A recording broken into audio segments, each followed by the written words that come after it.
Let's talk about the alternatives to foreclosure. Typically, there's 9 alternatives, but most of the time, you only use about three or four alternatives here in this example. But if we take a look at the first alternative, you always have the option to do nothing. I mean, you have to decide what's best for you. If you look at your house and look at your situation, and maybe there's a equity line of credit or a HELOC, or you just decide you don't want to do anything. There's always that option where you can sit there and kind of ride it out, and that's when you really need to understand your foreclosure timeline. And something's happened to prevent you from making a decision of short selling it or exercising your other options. So you do have an opportunity to do nothing. And again, you have to decide only you know what's best for you. The second option that I want to talk about is pay off the liens. It's kind of rare, but most people don't know in this particular market with the landscape of the real estate has changed. But some people do have equity in their property where they can actually get a loan and refinance and pay off the existing liens. So that's always an option. And if you have that ability to do that, take a look at the equity in your home, see if you can refinance it and pay off the liens to bring your mortgage current. And the third option is the reinstatement. If you have the ability through maybe a 401k or an IRA to pull some money out to reinstate your loan because you went through a temporary hardship, whether it be medical or whatever hardship you experienced, then you have resources, maybe in a savings account or some offshore account to bring your finances, your loan current, then you can exercise that as well. So that would be paying off all your missed payments plus interest that's in arrears and bringing it current. So that's always an option for you. The next option I want to talk about is loan modification. And to me, it's my personal opinion, but that's really a band-aid on the inevitable. What's going to happen is either short sale or foreclosure. But you have to look at you've seen in the media what's been happening there. Wasn't too successful with the government programs, but they did modify people. They're modifying the actual interest rate and not the principal balance. So what happens in a modification? If you get a modification, typically it's for about 5 years. They're not. I haven't seen too many true modifications where they're extending it to a 40-year term, but typically 5 years.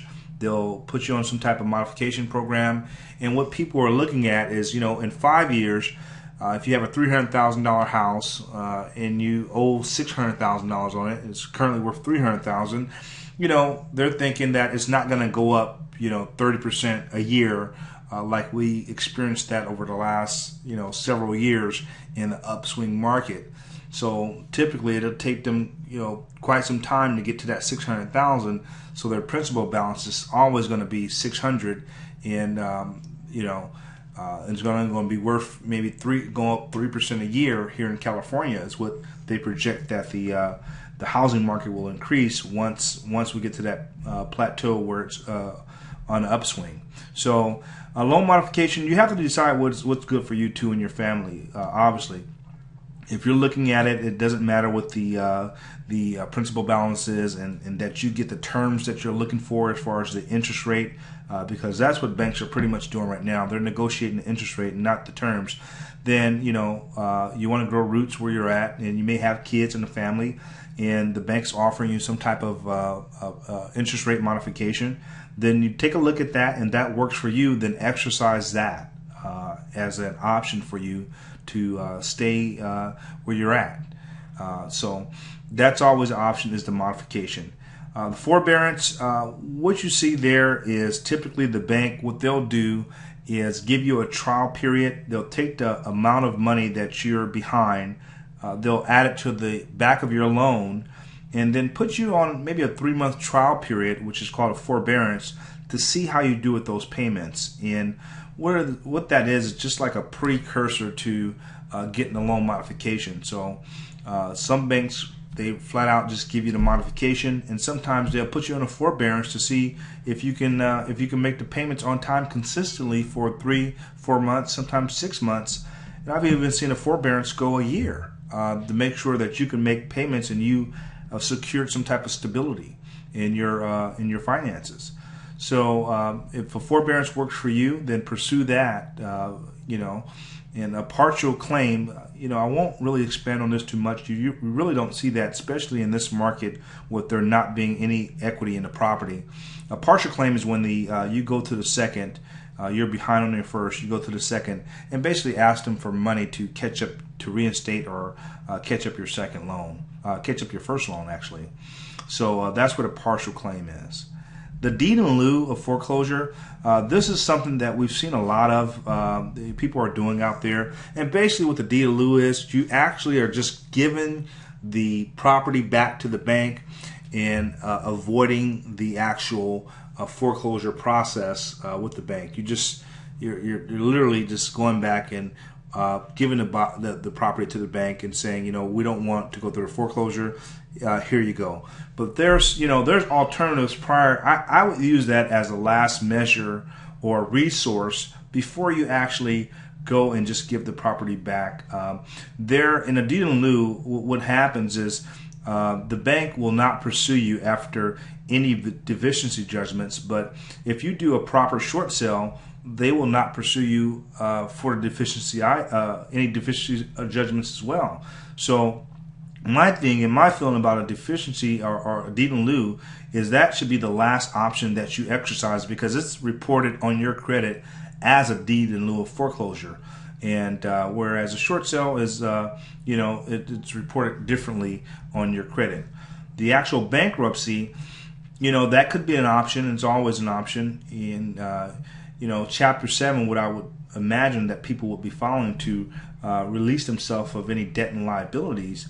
But the thing that you need to ask your bankruptcy attorney is, if this is the only gorilla on your back or the only lien that's causing you problem or hardship, would it be best to just do a short sale instead of doing the bankruptcy?